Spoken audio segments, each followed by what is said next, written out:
अलमट्टी धरणाच्या नियमनासंदर्भात महाराष्ट्राची भूमिका मांडण्यासाठी दोन्ही राज्यातील लोकप्रतिनिधी आणि अधिकाऱ्यांची दिल्लीत केंद्रीय जलशक्ती मंत्री सी.आर. पाटील यांच्या प्रमुख उपस्थितीत आणि राज्याचे जलसंपदा मंत्री राधाकृष्ण विखे पाटील यांच्या अध्यक्षतेखाली बैठक संपन्न झाली।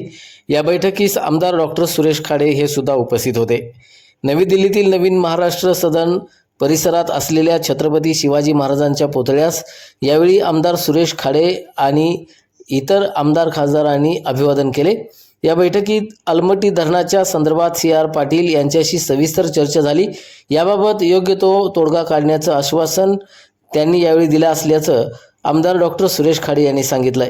त्याचबरोबर महाराष्ट्र सदनात आयोजित जागतिक कृषी महोत्सव सोहळ्याच्या 15 वर्षातील कार्याची यशस्वी वाटचाल दर्शवणारा सिंहावलोकन सोहळा आयोजित करण्यात आला होता।